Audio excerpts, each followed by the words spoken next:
السلام عليكم ورحمة الله وبركاته. إن الحمد لله الأكرم الذي خلق الإنسان وكرمه وعلمه من البيان ما لم يعلم،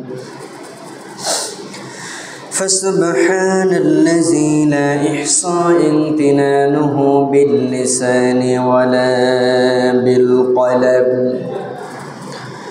ونشهد أن لا إله إلا الله وحده لا شريك له،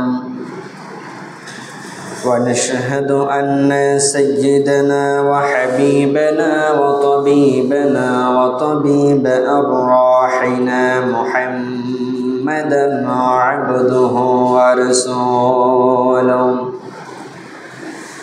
الذي أرسله بالحق بشيرا ونذيرا وداعيا إلى الله بإذنه وسراجا وقمرا منيرا. فقد قال الله تعالى في كلامه المجيد وفرقانه الحميد: أعوذ بالله من الشيطان الرجيم. بسم الله الرحمن الرحيم. من ذا الذي يقرض الله قرضا حسنا إن الله وملائكته يصلون على النبي يا أيها الذين آمنوا صلوا عليه وسلموا تسليما. اللهم صل على محمد وعلى آل محمد كما صليت على إبراهيم وعلى آل إبراهيم إنك حميد مجيد. اللهم بارك على محمد وعلى آل محمد كما باركت على إبراهيم وعلى آل إبراهيم إنك حميد مجيد. بلغ العلم بكماله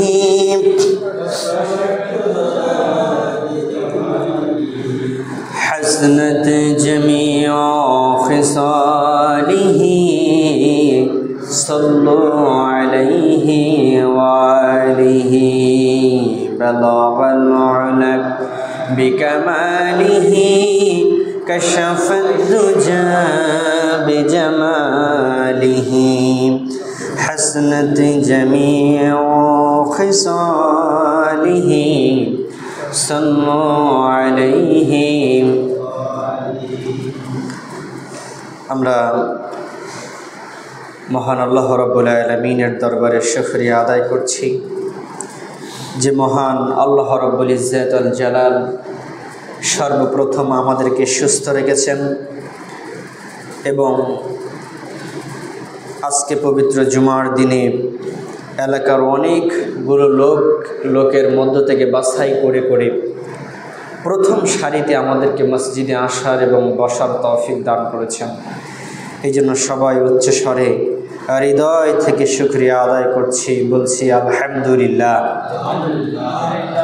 দুরুদ সালাম এতক্ষণ আমরা যা পড়লাম বর্ষিত হোক তামাম বিশ্বের একমাত্র একচ্ছত্র নেতা সৈয়দুল মুরসালিন নবীগণেরও নেতা এবং হাসরের মাঠে যিনি আমাদের একান্ত শাফায়াতকারী হবেন বিশ্বনবী জনাবে মুহাম্মদুর রাসূলুল্লাহ সাল্লাল্লাহু আলাইহি ওয়াসাল্লামের উপর। সম্মানিত হাজিরিন,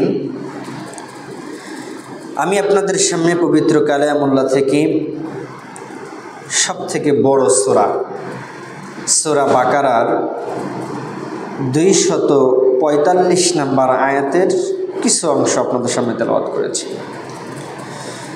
আল্লাহ রাব্বুল আলামিন আমাদেরকে এই কথাগুলো শোনার, বোঝার এবং তদ অনুযায়ী আমল করার তৌফিক দান করেন, বলেন আমিন। আজকের যে বিষয়টা নিয়ে কথা আমি বলবো, আমাদের সমাজে যত ঝগড়া হয়, যত ফিতনা ফাসাদ তৈরি হয়, মারামারি তৈরি হয়, এই মারামারি, ঝগড়া, ফিতনা, ফাসাদ, গালাগালি, খুন খারাপি, এর মধ্যে প্রায় 90% হয় আজকের এই বিষয়ের কারণে। যে বিষয়ে আজকে কথা বলব, আজকের যে বিষয়টা নিয়ে কথা বলবো, এই বিষয়টার মাধ্যমে, এই বিষয়টার কারণে সমাজে যত অন্যায় হয়, অবিচার হয়, যত ঝগড়া হয়, মারামারি হয়, খুন খারাপি হয়, এই সব কিছু হয় এই বিষয়টা নিয়ে। আমার মনে হয় একবারে 90%, বাদ বাকি অন্যটা হতে পারে। সেই বিষয়টা কি? সেই বিষয়টা হচ্ছে ঋণ করা বা ধার দেওয়া। ঋণ অথবা ধার। আজকের আলোচনার বিষয় হচ্ছে ধার নেওয়া, ঋণ করা। ঋণ দেওয়ার কি ফজিলত আছে, আর ঋণ পরিশোধ না করলে কি রকম পরিণতি হতে পারে, কোরআন এবং হাদিসের দৃষ্টিকোণ থেকে আজকে আমরা জানার চেষ্টা করব ইনশাআল্লাহ। সর্বপ্রথম আমরা দেখি আল্লাহ পাক রব্বুল আলামিন আমাদেরকে কোরআনুল কারীমের মধ্যে কি বলছে।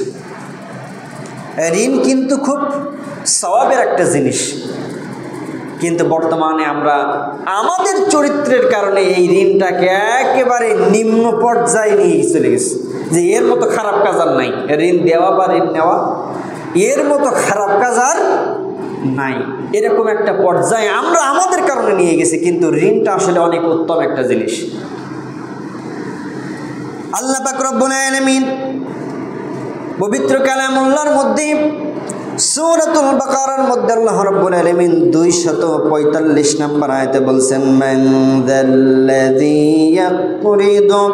ইয়াকরিদুল্লাহা করদান হাসানা।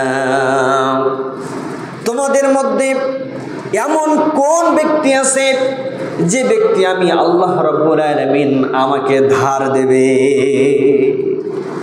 তাহলে ধার চেয়েছেন কে বলেন তো? বলেন, একটু বলেন, ধার চেয়েছেন কে?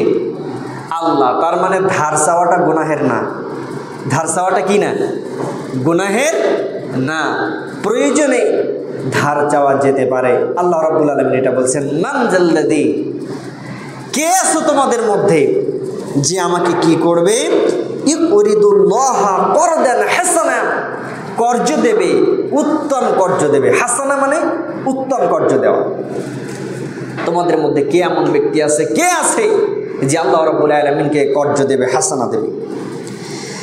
এইটা দেওয়ার কারণে কি হবে আল্লাহ রাব্বুল আলামিন সেটাও কোরআনুল কারীমের মধ্যে বলে দিয়েছেন, ফায়ুদাইফু লাহু আদাফান কাসীরা। যদি কোনো ব্যক্তি আল্লাহ রাব্বুল ইজ্জাতুল জালালকে কর্জে হাসানা দেয়, ধার দেয়, তাহলে আল্লাহ রাব্বুল আলামিন ওই কর্জ দেওয়ার বিনিময়ে তার ওই কর্জকে আল্লাহ রাব্বুল আলামিন বহু গুণে বৃদ্ধি করে দেবে। সুবহানাল্লাহ। যে কর্জ দেবে আল্লাহ রাব্বুল আলামিনকে, সেই কর্জকে আল্লাহ রাব্বুল আলামিন বহু গুণে বাড়িয়ে দেবেন। এখন বলতে পারেন, আল্লাহ হুজুর, আমরা কোরআনুল কারীমের আয়াতে জানি ইন্নাল্লাহা গনিয়্যুন হামিদ, আল্লাহ রাব্বুল আলামিন তো সব থেকে ধনবান, আল্লাহর তো টাকা পয়সার কোনো অভাব নাই, তাহলে আল্লাহ রাব্বুল আলামিন আবার কর্জ চাইলেন কেন? আল্লাহ রাব্বুল আলামিনকে আবার কর্জ চাইলেন কেন? আমরা এক সময় একটা ভাব সম্প্রসারণ করছিলাম, সেটা হচ্ছে এরকম যে আল্লাহ কিয়ামতের দিন বলবেন, বান্দা আমি তোমার দরবারে খাবার চাইতে গেছিলাম, তুমি আমার খাবার দাও নাই কেন? তখন বান্দা বলবে, আল্লাহ আপনার মতো মেহমান যদি আমি পাইতাম, আপনি যদি আমার বাড়িতে যাইতেন, আমি আপনাকে খাবার না দিয়ে বের করে দিতে পারি, এটা সম্ভব? আপনি তো কখনোই আমার বাড়িতে যান নাই, আপনি তো কখনোই আমার বাড়িতে আপনাকে আমি দেখি নাই, তাহলে আমি আপনাকে খাবার দেবো কি করে? আল্লাহ পাক বলবেন, আমি যাই নাই, কিন্তু আমি এমন একজন মানুষকে পাঠিয়েছিলাম যে হয়তো সকালে খাইতে পারে নাই, সে ক্ষুধায় ছিল, এমন অবস্থায় আমি তোমার বাড়িতে পাঠিয়েছিলাম। ওকে যদি তুমি খাওয়াতে তাহলে আমাকে খাওয়ানো হতো, ওকে যদি তুমি সাহায্য করতে তাহলে আমাকে সাহায্য করা হতো, তুমি কেন দাও নাই? এভাবে আল্লাহ রাব্বুল আলামিন সেদিন প্রশ্ন করবেন, জিজ্ঞাসা করবেন। এই জন্য বলছিলাম ঋণ দেওয়া এবং নেওয়া এটা গুরুত্বপূর্ণ একটা সওয়াবের কাজ। আল্লাহ রাব্বুল আলামিন উত্তম কর্জের কথা বলেছেন। এই কর্জটা কি? সাধারণ অর্থে ঋণ হলো মূলত ধার দেওয়া নেওয়া, নাকি? ঋণ বলতে কি বুঝি? কিছু জিনিস আমার কাছে কেউ চাইছে, তার কাছে নাই, এটার একটু ধার দিলাম, আবার কয়েকদিন পরে সে আমাকে ফেরত দেবে, এটাই হচ্ছে ঋণ দেওয়া এবং নেওয়া। এই ঋণটা আবার বিভিন্ন রকমের হতে পারে, টাকা পয়সাও হতে পারে, চাল ডাল হতে পারে, যেগুলো বাড়ির মহিলারা বেশিরভাগ করে থাকে। আমার বাড়িতে আজকে চাল নাই, আমার কাছে যখন আমার স্ত্রী বলল যে আজকে ঘরে চাল নাই, বাইরে প্রচুর বৃষ্টি হচ্ছে, বাজারে যাওয়ার সুযোগ নাই যে এখনই গিয়ে চালটা নিয়ে আসবো, তখন কি বলা হয় যে পাশের বাড়িতে দেখো না আজকের দিনটা চলার মতো হয় কিনা, তো তার বাড়ি থেকে নিয়ে আসে, এরকমভাবে এটা চলে। কিন্তু আপনাদেরকে বলে রাখি, ঋণ দেওয়া এবং নেওয়া, কোনো কিছু ধার করার এবং দেওয়ার মনে রাখার সব থেকে উত্তম বিষয় হচ্ছে লিখে রাখা। যদি সেটা 1 টাকাও হয়, সেটা লিখে রাখার কথা রাসূল সাল্লাল্লাহু আলাইহি ওয়াসাল্লাম বলছেন। যখন তোমরা ধার দেবে একে অপরকে, তখন সেটাকে লিখে রাখো, প্রয়োজন হলে সেখানে সাক্ষী হিসেবে লিখে রাখো, সাক্ষীও থাকবে যদি সেরকম মাপের হয়। 5 লাখ 10 লাখ টাকা, এটা তো যে কোনো মুহূর্তে মানুষের মনে শয়তান এসে গিয়ে এটা অস্বীকার করতে পারে, এই জন্য সাক্ষী রাখার কথাও বলা হয়েছে। তাহলে আমরা আজকে এখান থেকে শিখলাম, কোনো কিছু ঋণই হলে, ঋণ দিলে বা নিলে, ধার দিলে বা নিলে, কর্জ করলে বা কর্জ দিলে, সর্বপ্রথম যে জিনিসটা করতে হবে সেটা কি করতে হবে বললাম? লিখে রাখতে হবে। মন, আপনার মন, একটা রিসার্চে দেখলাম একদিনে একটা মানুষ আজকে একটা এখানে কথা শুনলেন, আগামী দিন এই কথাটার প্রায় 56% আপনি ভুলে যান। আচ্ছা, আমি পরীক্ষার জন্য বলতেছি, এখান থেকে ঠিক আগের জুমায় আমি কি নিয়ে আলোচনা করছিলাম বলতে পারবেন? মনে আছে কারো? মনে নাই? এই যে দেখেন, একটা সপ্তাহের ব্যবধান কিন্তু আমরা ভুলে গেছি। আগের জুমায় আমরা আলোচনা করছিলাম সবর নিয়ে, ধৈর্য নিয়ে। ওই যে আইয়ুব আলাইহিস সালামের ঘটনা বলছিলাম, মনে আছে? এবার মনে পড়তেছে। এই জন্য মানুষ মনে রাখতে পারে না। মানুষ, ওই যে আদম আলাইহিস সালাম ভুল করছিলেন, এই জন্য সব মানুষ ভুল করবে, এটা স্বাভাবিক। এই জন্য লিখে রাখার কথা রাসূল সাল্লাল্লাহু আলাইহি ওয়াসাল্লাম বলছেন।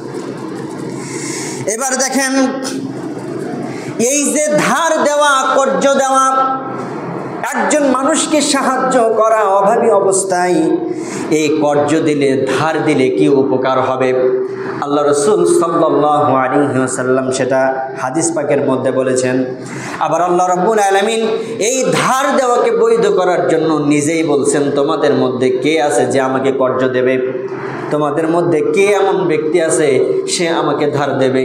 এই আয়াতের তাফসীর, এই আয়াতের ব্যাখ্যা যদি পড়েন তাহলে দেখা যাবে আল্লাহ রাব্বুল আলামিন সাধারণ মানুষকে ধার দেওয়া, কর্জ দেওয়ার জন্য এখানে এই কথাটা বলেছেন। এখন আসুন, আল্লাহ রাসূল সাল্লাল্লাহু আলাইহি ওয়াসাল্লাম বুখারী শরীফের 2442 নম্বর হাদিসের মধ্যে আল্লাহ রাসূল বলছেন, যদি কোনো ব্যক্তি আরেকজন অভাবী ব্যক্তিকে, অভাবী ব্যক্তি ছাড়া কেউ কিন্তু ধার চায় না। একটা জিনিস ভালো করে খেয়াল রাখবেন, অভাবী ব্যক্তি ছাড়া কেউ কি ধার চায়? ধার চাওয়াটা তো একটা ছোট মনের কাজ আমি মনে করি। এই জন্য রাসূল বলছেন, হাত পাতা এবং হাত দিয়ে দেওয়া, এই দুইটার মধ্যে উপরের হাতটা উত্তম। একটা হাত দিচ্ছে আর একটা হাত নিচ্ছে, এই দুইটার মধ্যে কোন হাত উত্তম? যেটা দেবে ওই হাতটা উত্তম, নিচের হাতটা উত্তম নয়। দেওয়া যাবে, নেওয়া যাবে, কিন্তু উত্তম না নেওয়াটা। এই জন্য মানুষ অভাবী না হলে কি কর্জ চায়? ধার চায়। কিন্তু কিছু মানুষ আছে, এটা হচ্ছে কি বলে এটারে দোষ, ওর দোষই সারা জীবন কর্জ চাওয়া। ওর অভাব নাই, সমস্যা নাই, চাইলে ইনকাম করে খাইতে পারে, চাইলে কাজ করতে পারে, সচ্ছলভাবে চলতে পারে, তারপরে ওর স্বভাব হচ্ছে ঋণ করে চলবে। এইটারে আবার ঠিক মতো না। রাসূল সাল্লাল্লাহু আলাইহি ওয়াসাল্লাম বলছেন, তোমাদের মধ্যে যে ভাই আরেকজন ভাইকে কর্জ দেবে, ধার দেবে, অভাবী ভাইকে অভাব পূরণ করে দেবে, আল্লাহ রাব্বুল আলামিন কিয়ামতের দিন ওই ব্যক্তির যত সমস্যা থাকবে সমস্যাগুলো সমাধান করে দিবে। একজন ব্যক্তি আরেকজন ব্যক্তিকে কি করলো? অভাবে সাহায্য করলো, অভাবে আছে, একটু চাউল দিয়ে সাহায্য করলো, ডাল দিয়ে সাহায্য করলো, টাকা দিয়ে সাহায্য করলো। আল্লাহ রাসূল সাল্লাল্লাহু আলাইহি ওয়াসাল্লাম বলছেন, কিয়ামতের দিন ওই ব্যক্তির যখন কোনো সমস্যা থাকবে আল্লাহ রাব্বুল আলামিন সেই সমস্যা থেকে তাকে পরিত্রাণ দিয়ে দেবেন। এক নম্বর হাদিস।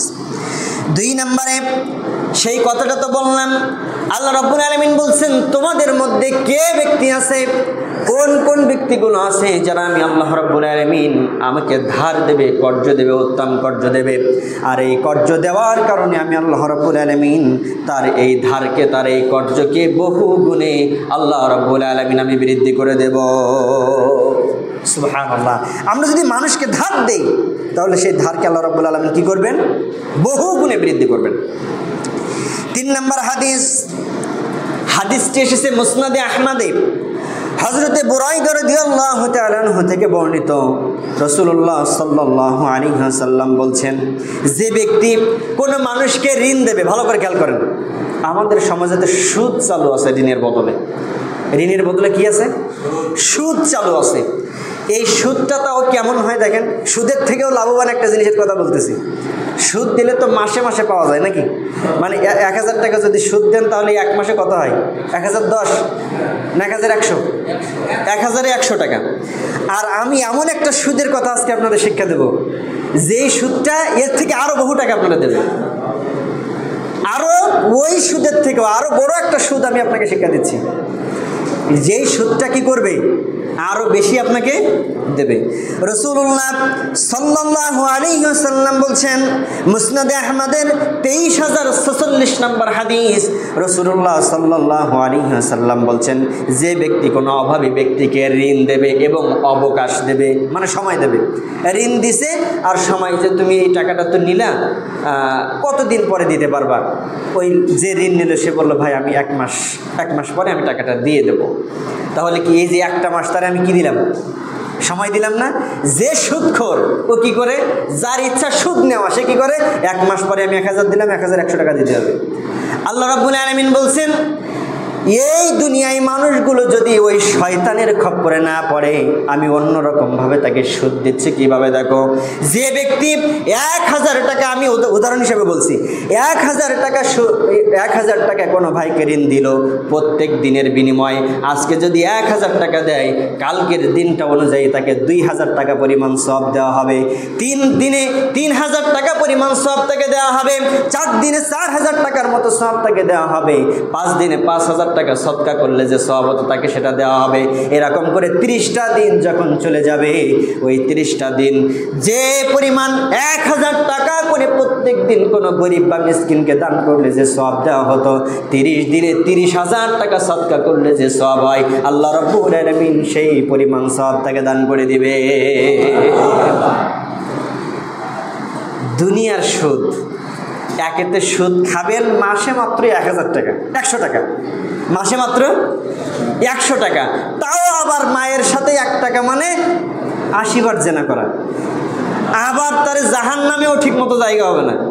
মানে কি জান্নাতে দেবে? জাহান্নামের সর্বনিম্ন স্তরে যাবে যে সুদ খাবে বা সুদ দেবে। এবার এই দুনিয়ার সাধারণ সুদ গ্রহণ করবেন নাকি আল্লাহ যে সুদ আপনাকে দিচ্ছে সেই সুদ গ্রহণ করবেন? বলেন বলেন, কথা বলেন। আল্লাহ যে সুদ দিচ্ছে এটা কি বেশি না? এবার প্রশ্ন আসতে পারে, হুজুর আমি তো তাকে সময় দিলাম 1 মাস, এখন 1 মাস পরে দেখা গেল ওই লোকটা 1 মাস পরে টাকাটা দিতে পারলো না। আমার বড্ড দয়া হলো, ওই দয়ার বিনিময়ের কারণে আমি তার উপরে আরও 1 মাস সময় বাড়িয়ে দিলাম যে ভাই তুমি আমার মহাব্বতের মানুষ, ঝগড়া করতে চাই না, 1 মাসে টাকা দিতে চেয়েছিলে কোনো কারণেই হয়তো পারো নাই, কিন্তু আগামী সপ্তাহে আগামী মাস আরও 1টি মাস তোমাকে সময় দেওয়া হলো, আগামী মাসে তুমি আমার টাকাটা ফেরত দেবে। এই যে আরেক মাস সময় বাড়িয়ে দিলেন আল্লাহ পাক রব্বুল আলামিন। কোরআন রাসূলুল্লাহ সাল্লাল্লাহু আলাইহি ওয়াসাল্লাম এই হাদিসের মধ্যে বলছেন ওই যে 1000 টাকার জন্য 1000 টাকা সওয়াব হতো, 1 মাস বাড়িয়ে দেওয়ার কারণে 1000 আর থাকে না, 2 গুণ বেড়ে প্রত্যেক দিনের বিনিময়ে 2000 টাকার পরিমাণ সওয়াব আল্লাহ রাব্বুল আলামিন দিয়ে দেয়। দুনিয়ার সাধারণ সুদ খান না পায়খানা খান, দুনিয়ার সুদ কেন খাবো মিয়া? আখিরাতের সুদ খাবো, আখিরাতের সুদ খাবো, সেই সুদে আল্লাহর জান্নাত আছে। দুনিয়ার সুদের মুখে জুতার বাড়ি মারেন।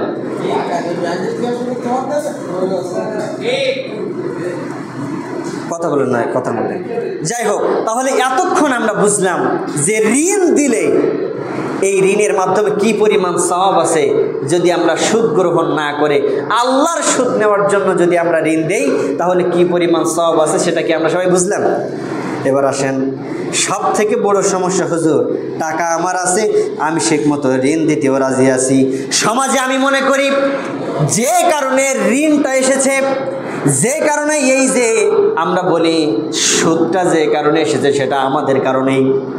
এই সুদটা যে কারণে আসছে এটা আমাদের কারণ, সেটা হচ্ছে মানুষের ঋণ নেয় ঠিক মতো দিতে চায় না। এই কারণে এই ঋণ ব্যবস্থাটা মানে এটা কি বললাম, সুদ ব্যবস্থাটা চালু হয়েছে।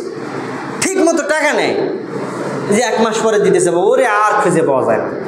এটা আবার ঋণ দিতে আসলে বিভিন্ন কথা শুনতে হয়। এই জন্যই মূলত সমাজে এই সুদটা চালু হয়েছে। এখন আসুন, এতক্ষণ তো বহুত খুশি হয়েছি যে তাহলে এবার থেকে ঋণ চাইবো, যে ব্যক্তি ঋণ দেবে না তাকে এই ওয়াজটা শোনাবো, আর ওয়াজ শোনার পরে তার মন গলে যাবে, ঠিক মতো ঋণ দেবে। এখন আসুন, আপনার কর্তব্য, যখন আপনি ঋণ গ্রহণ করলেন আর ঋণ গ্রহণ করার পরে যদি ঠিক মতো শোধ না করেন তখন আপনার উপরে কি কি চার্জ দেওয়া যাবে, কি কি মামলা করা যাবে সেটাও আল্লাহ রাব্বুল আলামিন রসুলের মাধ্যমে জানিয়ে দিচ্ছেন। 1 নাম্বার, রাসূলুল্লাহ সাল্লাল্লাহু আলাইহি ওয়াসাল্লাম বলছেন কোনো ব্যক্তি যখন ঋণ পরিশোধ না করে তার অবস্থাটা কি হবে।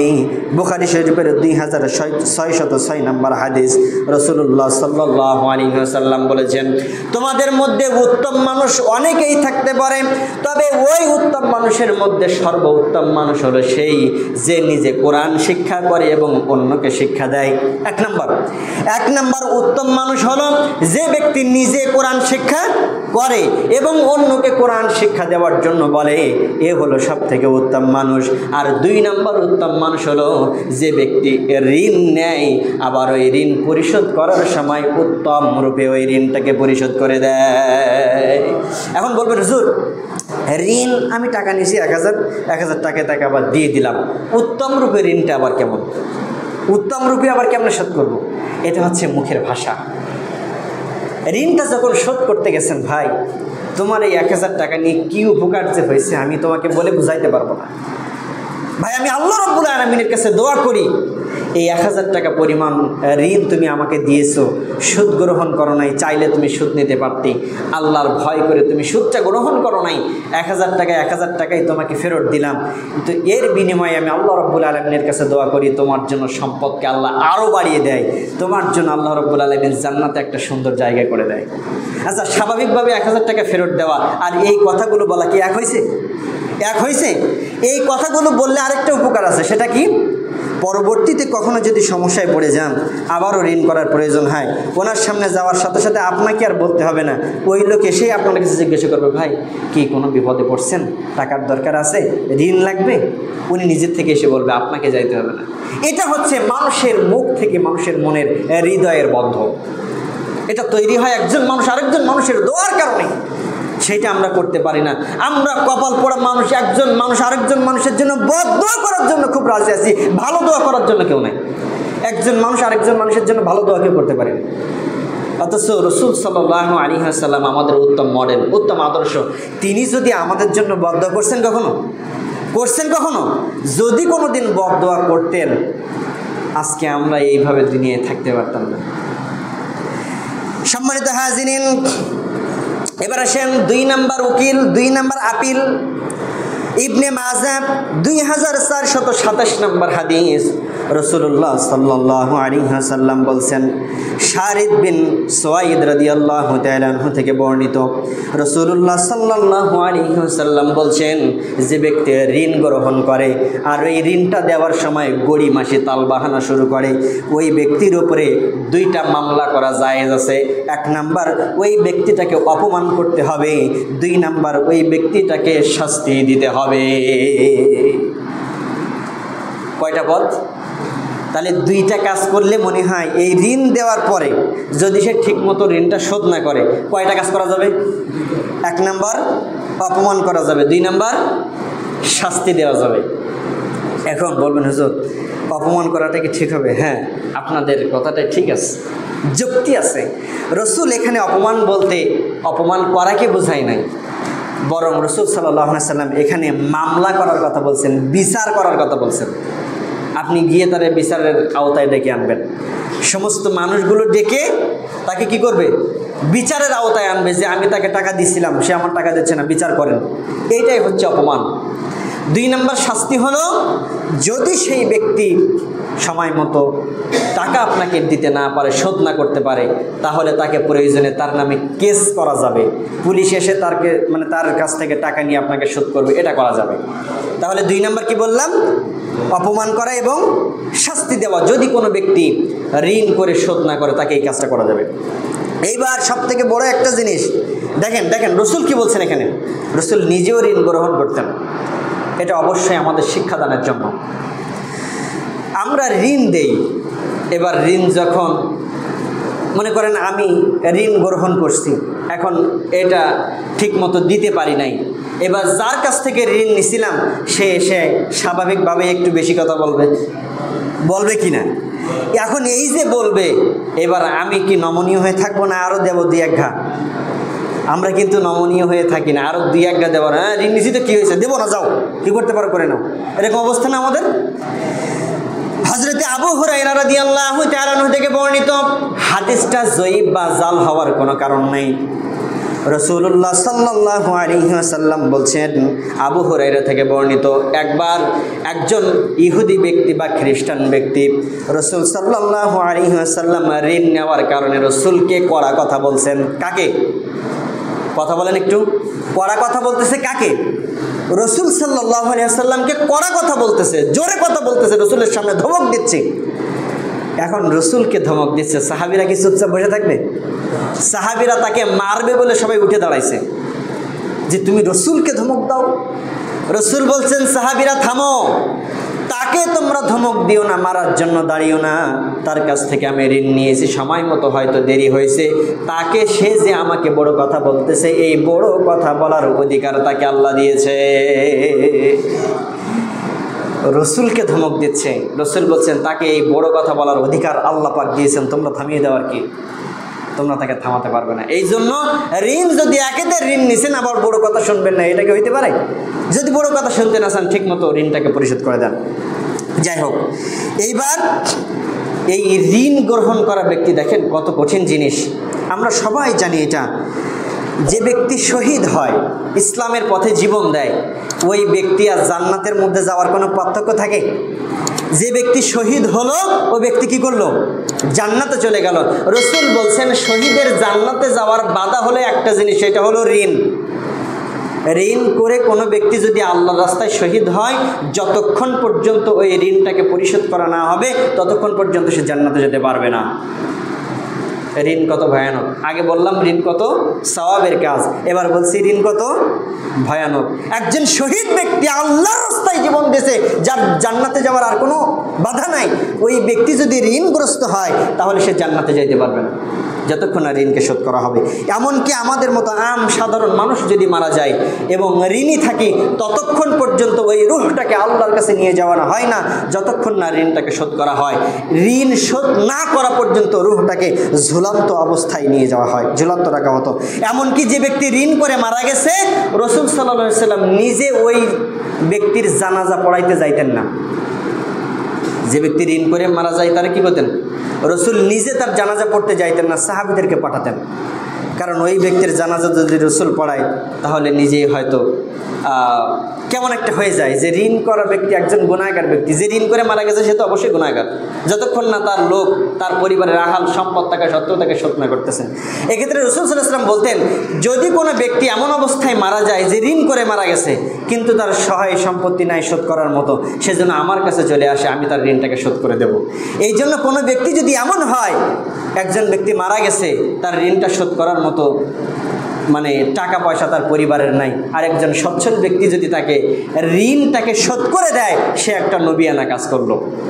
সে একটা কী করলো? নবিয়ানা কাজ করলো। এই জন্য এই ঋণ, আমরা ঋণ করা থেকে বিরত থাকব। আল্লাহ রাব্বুল আলামিন বলছেন এই ঋণ, এটা বুখারী শরীফের হাদিস, ঋণ করা ব্যক্তি ততক্ষণ পর্যন্ত সে জান্নাতে যাইতে পারবে না যতক্ষণ পর্যন্ত তাকে এই ঋণ শোধ না করবে। এবং ঋণ শোধ না করা ব্যক্তি যদি কিয়ামত মারা যায় এবং তার ঋণ শোধ না হয়, কিয়ামতের দিন ওই ব্যক্তির আমল নামাকে আরেকজন ব্যক্তি যার কাছ থেকে ঋণ নিয়েছিল তাকে শোধ করে দেওয়া হবে। বলবেন হুজুর জীবনে সওয়াবের কাজ করি নাই, আমার কাছে সওয়াব নেওয়া অত সহজ নাই, আপনাকে গুনাহের চাপ দেওয়া হবে।